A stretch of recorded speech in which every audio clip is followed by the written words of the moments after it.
Welcome to VeeVee Infotech. இந்த video இன்வென்ட்ரியில part number set பண்றது பத்தி பார்க்கலாம். ஒவ்வொரு ஸ்டாக் ஐட்டத்துக்கும் ஒரு ஐடென்டிஃபை இருக்கும். அந்த ஐடென்டிஃபையை நம்ம ஐட்டம் கோட் அல்லது பார்ட் நம்பர்னு சொல்லலாம். இந்த ஐட்டம் கோட் அல்லது பார்ட் நம்பரை டேலியில ஸ்டாக் ஐட்டத்துக்கு எப்படி செட் பண்றது பத்தி இந்த வீடியோல பார்க்கலாம். ஃபர்ஸ்ட் கிரியேட்ல போயிட்டு ஒரு ஸ்டாக் ஐட்டம் கிரியேட் பண்ணலாம். கிரியேட் அதில் போயிட்டு ஸ்டாக் ஐட்டம் கொடுத்துடலாம். இங்க என்ன பண்ணிடலாம்னா ஒரு ஐட்டம் நேம் கொடுத்துடலாம்னா ஜார் ஹேண்டில்ஸ் அப்படின்னு சொல்லிட்டு ஒரு நேம் கொடுத்துறேன். ஸ்டாக் ஐட்டம் கொடுத்துறேன். இங்க குரூப் செலக்ட் பண்ணிடுறேன். இங்க யூனிட் செலக்ட் பண்ணிடுறேன். நெக்ஸ்ட் இங்க வந்து நம்ம ஒரு பார்ட் நம்பர் கொடுக்கணும். ஸோ பார்த்தீங்கன்னா அந்த ஆப்ஷன் எனபிள் பண்ணேன். கீழே கான்ஃபிகர் ஆப்ஷன் இருக்குங்களா, இது கிளிக் பண்ணிக்கலாம். கிளிக் பண்ணிட்டு தேடா இருக்கிற provide part number for stock items இது எஸ் கொடுத்துடலாம். எஸ் கொடுத்துட்டு இது கண்ட்ரோல் கொடுத்து சேவ் பண்ணிடலாம். சேவ் பண்ணதுக்கு அப்புறம் பார்த்தீங்கன்னா நமக்கு இங்கே பார்ட் நம்பர் சொல்லிட்டு ஆப்ஷன் எனபிள் ஆயிடும். இங்கே இந்த ஸ்டாக் ஐட்டத்துக்கு ஃபார் எக்ஸாம்பிள் நான் 1 2 3 4 5 சொல்லிட்டு பார்ட் நம்பர் கொடுத்துட்றேன். இங்கே அலைஸ் இருந்துச்சுன்னா நம்ம அலைஸ் கொடுத்துக்கலாம்.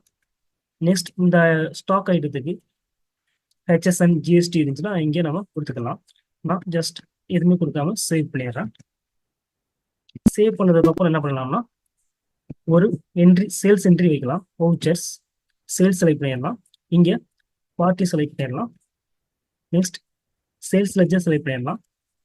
இங்கே பார்த்தீங்கன்னா நம்ம ஐட்டம் செலக்ட் பண்ணுற நேம் ஆஃப் ஐட்டம் கீழே ஐட்டம் செலக்ட் பண்ணுற இடத்துல பார்த்தீங்கன்னா நம்ம கொடுத்த அந்த பார்ட் நம்பர் இங்கே வந்துடும்.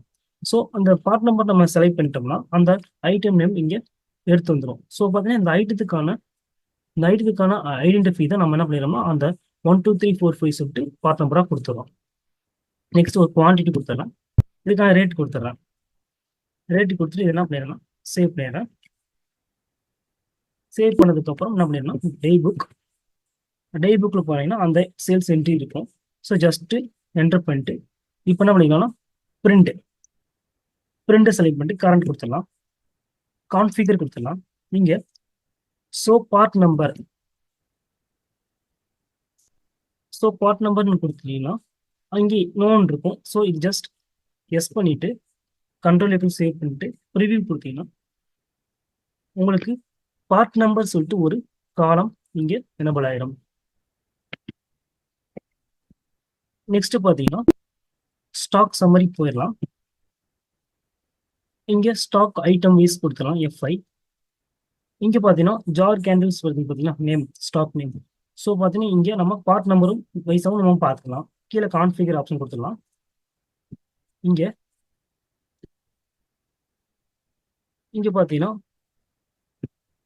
Display name for stock items இங்கே நேம் ஒன்லி மட்டும் இருக்கும். இங்கே நேம் அண்ட் பார்ட் நம்பர் இந்த ஆப்ஷனை செலக்ட் பண்ணி இங்கே சேவ் பண்ணிடலாம். சேவ் பண்ணிட்டோம்னா நமக்கு இங்கே ஐட்டம் நேமும் பார்ட் நம்பரும் இங்கே விசிபிள் ஆகும்.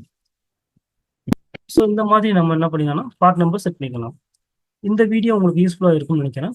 மறக்காம நம்ம சேனலை சப்ஸ்கிரைப், லைக் அண்ட் ஷேர் பண்ணுங்க. தேங்க்ஸ் ஃபார் வாட்சிங்.